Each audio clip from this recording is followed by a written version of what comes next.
اس وقت جو ملک کی صورتحال ہے وہ سب کے سامنے ہے. جمہوری آزادیاں پامال ہو رہی ہیں. اسلام آباد میں جو کچھ ہوا وہ سب کے سامنے ہے. کسی ایک انسان کا قتل بھی انسانیت کا قتل ہے قرآن کے مطابق. لیکن اگر حکومتیں اور ریاستیں صرف اس بنیاد پر کہ ان کے خلاف کوئی آواز نہ اٹھے اگر گولیاں چلانا شروع کریں اور انسانوں کو نشانہ بنائیں تو یہ کسی صورت میں بھی قابل قبول نہیں ہے. حکومت ان اعلانات کے پیچھے نہیں چھپ سکتی جس میں کچھ لوگوں نے نادانی میں سینکڑوں ہلاکتیں اور ہزاروں ہلاکتیں اور جو 85 ہلاکتوں کا اعلان کیا تھا. لیکن اس کے نتیجے میں کسی ایک انسان کی قتل کو بھی جسٹیفائی نہیں کیا جا سکتا. لہٰذا اگر 12 لوگوں کا دعویٰ خود پی ٹی آئی نے کیا ہے تو ہم یہ سمجھتے ہیں کہ 12 انسان ہیں، 12 نوجوان ہیں ان میں زیادہ تر. یہ پورے ان میں سے گھر کا کوئی کفیل ہوگا، کسی کا بیٹا ہوگا، کسی کا شوہر ہوگا. ان فیملیز پر کیا گزر رہی ہوگی. اور ایک ایسی چیز میں تصادم کا راستہ اختیار کر لیا جائے اور ریاست اور حکومت اس میں شامل ہو جائے تو یہ کسی صورت میں بھی قابل قبول نہیں ہے. لہٰذا اس واقعے کی پوری تحقیقات ہونی چاہیے. کوئی کمیشن قائم ہونا چاہیے تھا. لیکن اب تک بجائے اس کے کہ حکومت یہ کام کرتی، حکومت کو تو اس سے فرصت نہیں ہے کہ وہ کہے کہ کوئی آدمی بھی نہیں مرا. یعنی حیرت انگیز بات یہ ہے کہ اگر ایک طرف غلط دعوے کیے جا رہے تھے سینکڑوں اور ہزاروں ہلاکتوں کے تو حکومت کو صحیح بات کرنی چاہیے تھی نا، اس کو صحیح سچویشن تو بتانی چاہیے تھی. لیکن حکومت اگر یہ اعلان کرتی ہو کہ ایک آدمی بھی نہیں مرا تو اس کا مطلب یہ ہے کہ مطلب پھر حکومت کی ذمہ داری کیا ہوئی. لہٰذا اس کی جوڈیشل کمیشن ہم نے پہلے بھی مطالبہ کیا تھا، اور ایسا جوڈیشل کمیشن جس کے اوپر لوگوں کا اتفاق ہو وہ اس پورے معاملات کی تحقیقات کرے. اور ایک اور مسئلہ جو اس وقت درپیش ہے وہ اسلام آباد میں خاص طور پر خیبر پختونخوا سے تعلق رکھنے والے لوگ، پختون ہمارے بھائی، ان کو اور اس میں غریب لوگ، ریڑی بان، مزدوری کرنے والے، اور سب کو اٹھا کر بند کر دینا اور پھر اس کے بعد مقدمے ان پر قائم کرنا کسی صورت میں بھی یہ قابل قبول نہیں ہے.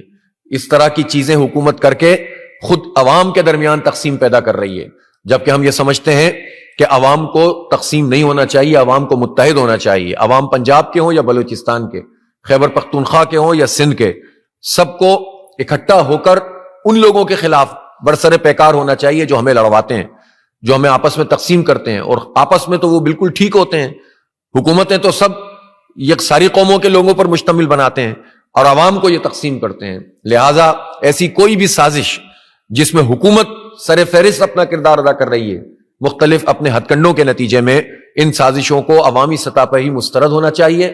ہم سب مل کر دفاع کریں، اور اس کی مثال ہم نے قائم کی. ہم نے جماعت اسلامی اسلام آباد کی اپنی پوری ٹیم سے یہ کہا کہ جتنے لوگ بھی ایسے موجود ہیں جن کے ساتھ زیادتی ہو رہی ہے، جن کو ناجائز پکڑا جا رہا ہے، جن پر مقدمے بنائے جا رہے ہیں، تو آپ ایک سیل قائم کریں. اور الحمدللہ جماعت اسلامی اسلام آباد کا ایک سیل قائم ہوا ہے اور بہت سارے لوگوں کو ہم نے ریلیف دلوایا ہے. کہ اس وقت ملک کی جو معاشی حالات ہیں، پتہ نہیں وزیر اعظم صاحب کو وہ خبریں کہاں سے ملتی ہیں جس میں معیشت بہتر ہو گئی ہے اور مہنگائی ختم ہو گئی ہے. میں پاکستان کے عام لوگ ان سے پوچھتا ہوں کیا گیس کی قیمت کم ہو گئی؟ مہنگائی کس کو کہتے ہیں؟ پتہ چلا 319% گیس کی قیمت میں اضافہ ہوا ہے، تو اس کو مہنگائی کم کرنا کہتے ہیں. بجلی کی قیمتوں میں پرائم منسٹر نے کوئی کمی نہیں کی، سوائے وہ جو اس وقت ہم نے دھرنا دیا، احتجاج کیا، اور اس پریشر کے نتیجے میں انہوں نے 2 مہینے کے لیے پنجاب میں 14 روپے یونٹ کم کیے تھے. اور اسی طرح سے ایک مختصر سا کچھ اور ریلیف دیا گیا تھا. لیکن معاہدے میں ہم نے طے کیا تھا کہ جب آئی پی پیز کے ساتھ نیگوشیٹ کیا جائے گا اور کچھ آئی پی پیز بند ہوں گی، کچھ سے ری نیگوشیٹ کیا جائے گا، تو اس کا ڈائریکٹ امپیکٹ بلوں پہ آنا چاہیے. حکومت نے اب تک یہ کام نہیں کیا ہے. ہم مطالبہ کر رہے ہیں کہ ہم کوئی تصادم تو نہیں چاہتے، لیکن بالآخر آپ مجبور کرتے ہیں کہ ہم پھر اپنی جو ہے وہ پبلک اپیئرنس کے ساتھ آئیں اور پوری طاقت کے ساتھ آئیں، اور پھر آپ پیچھے ہٹ کر اور گھٹنے ٹیکنے پر مجبور ہو کر یہ کام کریں گے. تو ہم نہیں چاہتے کہ پاکستان میں اس طرح کے حالات پیدا ہوں. اور 5 آئی پی پیز اگر بند ہوئی ہیں، 17 آئی پی پیز سے اگر ری نیگوشیٹ ہوا ہے، 8 آئی پی پیز کو ٹیک اینڈ پے پر لے کر آئے ہیں، تو اگر یہ سب کچھ ہوا ہے تو بل کم کیوں نہیں ہو رہا ہے؟ صرف ونٹر پیکج کا اعلان کرنے سے مسئلہ حل نہیں ہوگا. ونٹر پیکج کا عام آدمی سے کوئی تعلق نہیں ہے.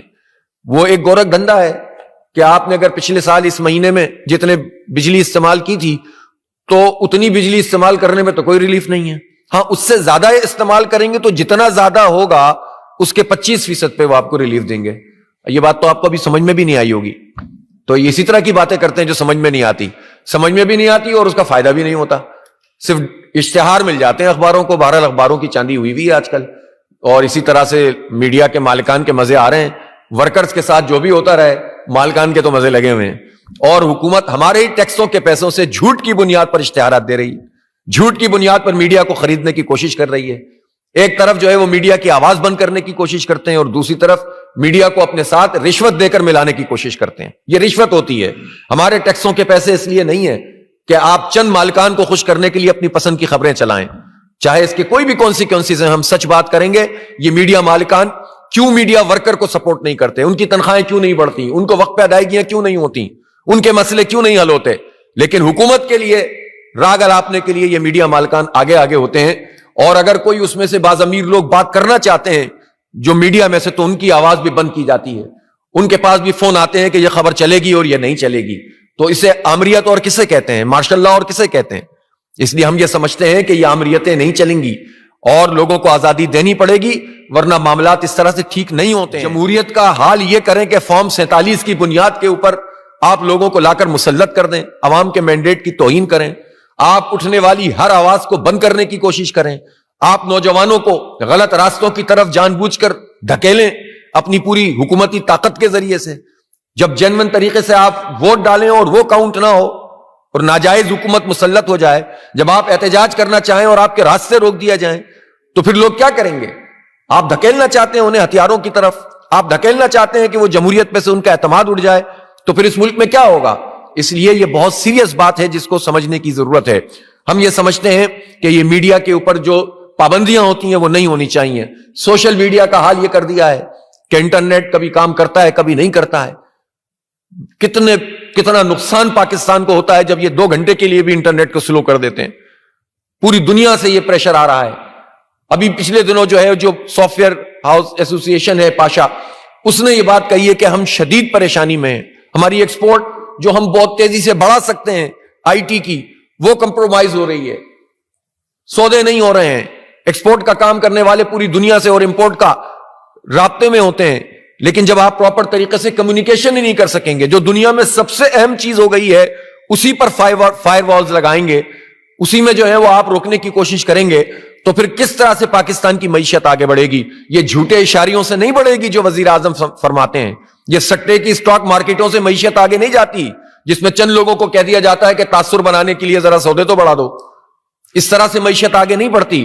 اگر اسٹاک مارکیٹ انڈیکیٹر ہے تو پھر آپ یہ بتائیے کہ بجلی کی قیمت کم کیوں نہیں ہو رہی، گیس کی قیمت کم کیوں نہیں ہو رہی، پیٹرول کی قیمت کم کیوں نہیں ہو رہی؟ عالمی مارکیٹ میں کم ہو رہی ہے اور پاکستان میں آپ کم نہیں کر رہے بلکہ مزید بڑھا رہے ہیں.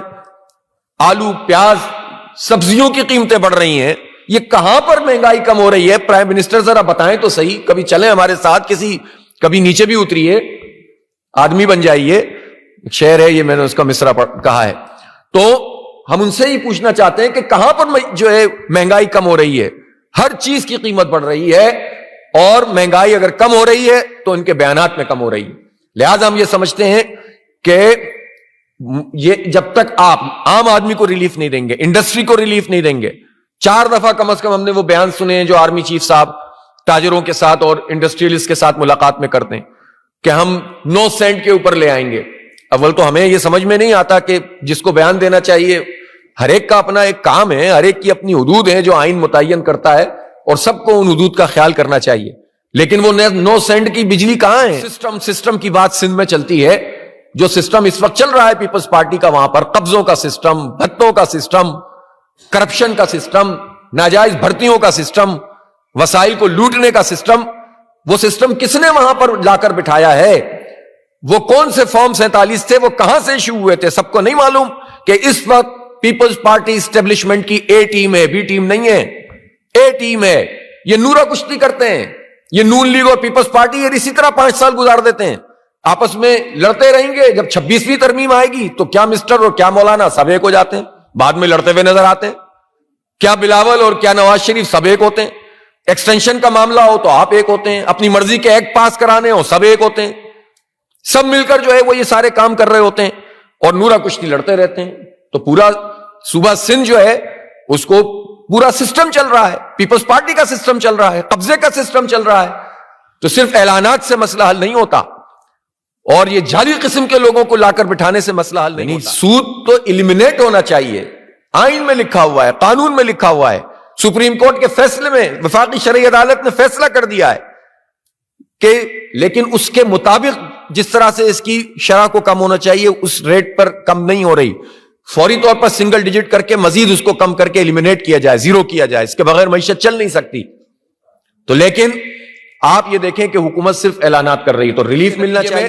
اب کیا ہے, کہتے ہیں کہ آئی ایم ایف ہمیں منع کرتا ہے کہ ہم سبسڈی نہیں دے سکتے. آئی ایم ایف ہمیں کہتا ہے کہ ہم کوئی ریٹ اس طرح کا طے نہیں کر سکتے. تو آئی ایم ایف تو آپ سے بڑے جاگیرداروں پہ ٹیکس لگانے کا بھی کہتا ہے, وہ تو آپ نہیں لگاتے. آئی ایم ایف تو آپ سے کہتا ہے کہ اپنی مراعات کو کم کرو. آئی ایم ایف تو آپ سے کہتا ہے کہ اپنے خرچے آپ نے ایک سال میں 20% سے زیادہ اپنے انتظامی اخراجات بڑھا لیے حکومت نے, اس کو کم کرو. وہ تو آپ کم نہیں کرتے. چھوٹی گاڑیوں میں آپ آ نہیں سکتے, فری بجلی اپنی ختم کر نہیں سکتے, فری پیٹرول اپنا ختم کر نہیں سکتے, لیکن سارا زور آپ کا کسانوں کے اوپر چلتا ہے. اور اس وقت بھی کسانوں کو پراپر ریٹ نہیں مل رہا, اور جب یہ شدید بحران پیدا ہوگا فصل کھڑی رہے گی اور پھر یہ اونے پونے کسانوں سے خرید کے انہیں مزید اپنی گرفت میں لے لیں گے. پاکستان ایک زرعی ملک ہے. سارے آپ نے اعداد و شمار دیکھ لیے, ہر جگہ پہ ہم پیچھے گئے تھے. زراعت میں ہم نے 6% گروتھ کی تھی پچھلے سال. پہلے آپ نے گندم میں لوگوں کو تنگ کیا, پھر کپاس میں تنگ کیا, اور اب آپ گنے میں تنگ کر رہے ہیں. اور پھر مافیاز آئیں گے اور پھر وہ اونے پونے ان چھوٹے کاشتکاروں کا استحصال کریں گے. چند لوگ طاقتور بنیں گے اور جو ہماری بیک بون ہے اس پوری معیشت کی اور زراعت کی, جو ہمارا کسان ہے, وہ برباد ہوگا. ہم ظاہر یہ تماشا نہیں دیکھ سکتے. مجھے افسوس یہ ہے کہ پاکستان میں کسانوں کا مسئلہ پاکستان میں لگتا ہے کسی پولیٹیکل پارٹی کا مسئلہ نہیں ہے. مزدوروں کا مسئلہ کسی پولیٹیکل پارٹی کا مسئلہ نہیں ہے. عام آدمی کی یوٹیلیٹیز کا مسئلہ کسی پولیٹیکل پارٹی کا لگتا ہے مسئلہ نہیں ہے. تو پھر ان کے کیا مسائل ہیں؟ 40% لوگ خط غربت سے نیچے زندگی گزار رہے ہیں یہاں. یہ کہتے ہیں مہنگائی ختم ہو گئی. 10 کروڑ انسان بنتے ہیں یہ 25 میں سے, اور پھر مڈل کلاس ہے ان کا, وہ سروائیول کی جنگ لڑ رہے ہیں اپنی. چند لوگ ہیں بس طاقتور, وہی فیصلے کرتے ہیں ہمارے. لہذا ہم ان کی ترجمانی لوگوں کی تشریف آوری کا بہت بہت شکریہ. لیکن اس میں اہم بات ہے ایک, اور مجھے یہ نہیں معلوم کہ مولانا کا اس میں نقطہ نظر کیا ہے. چونکہ مولانا کی یہ بات کہ رجسٹریشن ہونی چاہیے, بالکل صحیح ہے, ہونی چاہیے. لیکن 2019 میں جو ہمارے مدارس کے 5 بڑے بورڈز ہیں, وفاق المدارس, تنظیم المدارس, رابطۃ المدارس, وفاق المدارس الشیعہ اور وفاق المدارس السلفیہ, ایسا ہی ہے مولانا؟ یہ 5 بورڈز ہیں. ان کے دستخطوں سے حکومت اور ان کے درمیان ایک چیز طے پائی تھی کہ جو رجسٹریشن کی جائے گی وہ رجسٹریشن کی جائے گی جناب ریلیجیس ایجوکیشن اتھارٹی کے تحت. ٹھیک ہے. اب ریلیجیس ایجوکیشن اتھارٹی کے تحت ظاہر اس میں دیوبندی, بریلوی, اہل حدیث اور شیعہ اہل تشیع حضرات سب موجود تھے, سب نے متفقہ طور پر سائن کیے تھے. تو اس کے اوپر اب یہ موقف مولانا کا کیوں ہے کہ اس پر رجسٹریشن نہ ہو, اور 1860 کا جو سوسائٹیز ایکٹ ہے اس پر ہو؟ تو یہ تو مولانا ہی بتائیں گے, لیکن جہاں تک اصولی بات ہے رجسٹریشن ہونی چاہیے اور طریقے سے ہونی چاہیے, اور مدارس کو اس بات کا حق حاصل ہے کہ ان کو رجسٹر بھی کیا جائے, اور حکومت کو تو فیسیلیٹیشن کرنی چاہیے. اتنا بڑا میں آپ کو ایک بات بتاؤں کہ اگر آپ صرف خواندگی کے اعتبار سے آپ دیکھیں گے نا, صرف خواندگی, لٹریسی, تو لٹریسی میں ان مدارس کا کنٹریبیوشن پاکستان کے اسکولوں سے کم نہیں ہے. بہت بڑے پیمانے پر یہ لوگوں کو پڑھانے کا کام یہ مدارس انجام دے رہے ہیں, اور یہ اپنی مدد آپ کے تحت چلتے ہیں, اور اس میں حکومت کا کوئی رول نہیں ہوتا, کوئی پیسہ نہیں ہوتا, لوگوں کے چندوں سے چلنے والے یہ ادارے ہوتے ہیں. تو آپ کو اگر گفتگو تو دیکھیں, علماء کے درمیان بھی موجود ہے کہ درس نظامی کے اس میں کیا چیزیں مزید بہتر کی جا سکتی ہیں, اس کو کیسے مزید اپ گریڈ کیا جا سکتا ہے, اس میں کیسے چیزیں ٹھیک ہو سکتی ہیں, یہ تو علماء کرام ہی طے کریں گے. لیکن یہ مطالبہ صحیح ہے کہ رجسٹریشن ہونی چاہیے, لیکن اگر کوئی اتفاق 2019 میں پیدا ہو گیا تھا تو اس اتفاق رائے کو بھی تمام بورڈز کو اس پر بات کرنی چاہیے. اور اگر اس اتفاق کے الرغم کوئی رائے کسی کی موجود ہے تو وہ ان تمام بورڈوں کا اجلاس بلائے اور اس میں پھر دوبارہ سے طے کر لے کہ ٹھیک ہے اب 2019 کے تحت نہیں, کسی اور کے تحت ہونا چاہیے.